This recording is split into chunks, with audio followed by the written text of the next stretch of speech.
The most important thing is your mind. Make no mistake about that. Right now, the only thing that is holding you back, I promise you, and whatever excuse you're telling yourself, it's bull. The only thing that's holding you back is the way that you think about yourself and the world. That's it, flat. You have not built the mechanisms in your mind that you need to free yourself from the matrix. And boys and girls, the matrix has you. Who knows David Foster Wallace? This is water. In the talk, what he makes clear is the fish is the last one to realize that it's in water. Think about it from a human perspective. We had to discover air. We had to discover gravity. They're so ubiquitous, you literally don't see them. You take them for granted as just being there. And that's how people take their belief system. Right now, you think you're capable of certain things and incapable of others, and that is your water. As you think, so shall you be. 7 little words that I think are perhaps the most important things that we can learn and master in our lives. This old proverb notion that I become what I think about all day long.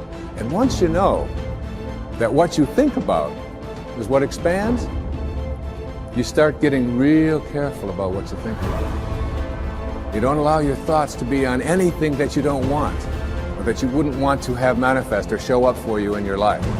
It's what goes on between this ear and this ear and in our hearts that determine our lives out there. There's no world out there except what's going on here. So the people that say, I can't afford it, I can't do this, I can't get to college, the rich are evil, you know, I choose not to participate in that. And that's one thing people could change today. Correct. Right now is that dialogue in their head. Stop saying the word can't. I can't. Right. So how can? How can I? Especially as in, I can't afford it, how can I afford that? Right. Because that opens them up to looking at it as an investment to a greater future. Right. Well, the simple part that most people don't understand is that every thought we think and every word we speak is creating our future. It's as though our thoughts go out into the universe and are accepted and brought back to us as experience. Now that is a very simple thing, but most people don't get it. They don't understand it. They've never heard it before and they think it's ridiculous. But if you can really accept the fact that every time you think a thought and every time you speak a word, you are literally painting your future, making your dinner, whatever you want to call it. You are creating, and you're creating your own life. And this is simple, but it's not easy to accept. But once you accept it, then you can start deliberately creating what you want in your life. And you begin to be aware of what you don't want in your life and how you are contributing to it. You've got to ask yourself, what's your why? What motivates you? What pushes you? What drives you? And if that thing is internal, if nobody has to call you, if nobody has to prod you, if nobody has to reward you, if nobody has to give you anything, if you are self-motivated and self-regulated, you can have it, you can be it, you can do it. The first thing you want to think about is switching from negativity to positivity.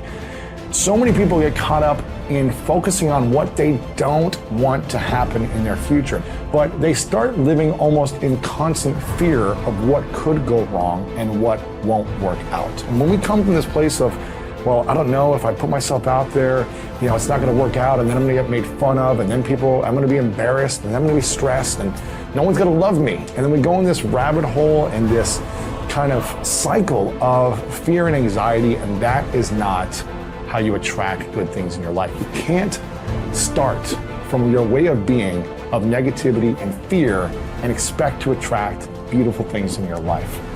So we need to eliminate the negative self-talk, and an environment that's easy to get stuck in sometimes can be the negative self-talk. And there's so much negativity in the world, and if you don't actively work to shift your focus, to shift your thoughts in your mind, that negativity will consume you. You have a choice. Do you want to spend your life deciding what you want and what you don't want, and then chasing it outside? Or do you want to sit there and work inside to realize all I really want is the joy and the love, and if I stay open, I can have those.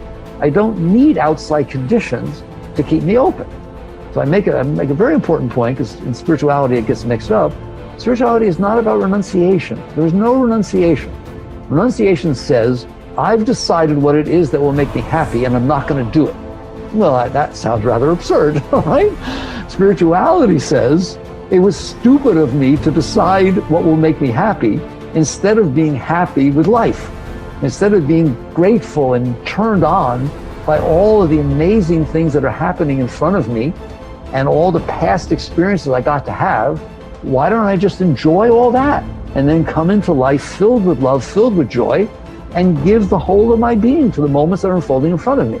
That's what spirituality says. So it's not about renunciation.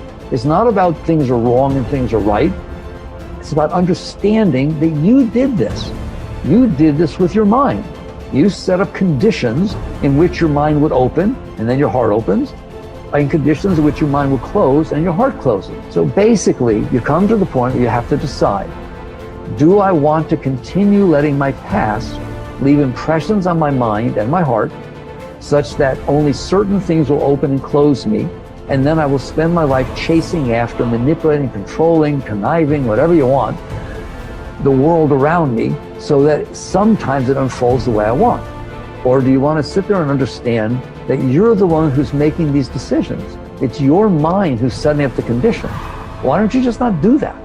Create habits of empowering yourself, because empowering yourself, forgiving yourself, supporting yourself as you move forward and do the work to change your life, that's how you break the habit of victimizing yourself. And that's how you learn to do the opposite, which is supporting, empowering, cheering, celebrating yourself as you move forward. That's what's going to motivate you to do the action.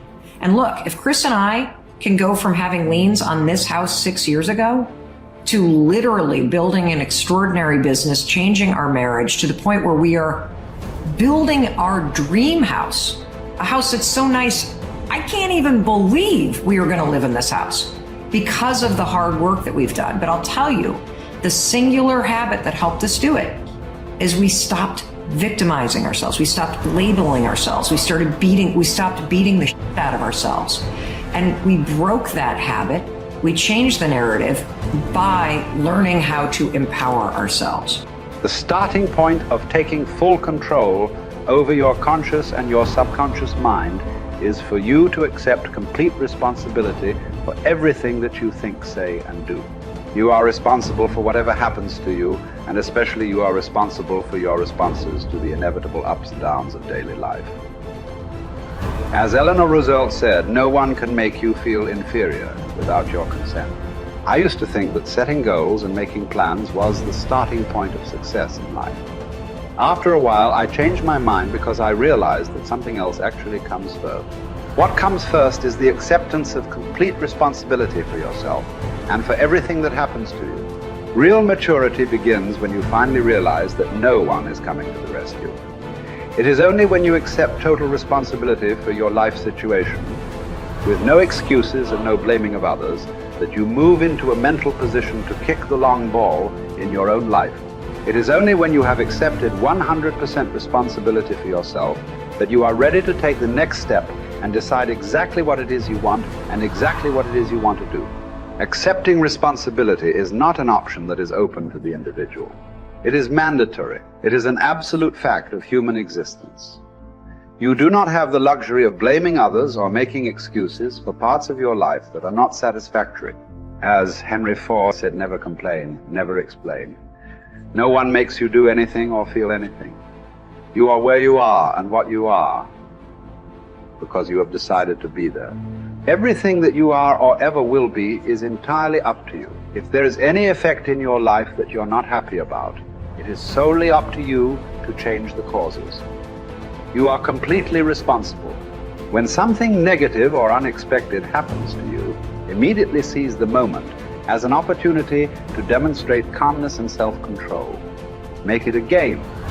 Instead of allowing yourself to feel negative, deliberately force yourself to substitute something positive. Here is an affirmation that has been very helpful to me. I repeat it over and over until it becomes automatic. In almost every situation, when something goes wrong, I immediately catch myself by saying, every situation is a positive situation, if viewed as an opportunity for growth and self-mastery. Whatever it is, I take a deep breath, relax, smile, and say, every situation is a positive situation if viewed as an opportunity for growth and self-mastery. I then look within the situation for something that I can learn that will help me to grow and develop greater self-mastery. This is a simple mind game that enables me to stay relaxed and in control of my emotions. It will work for you as well.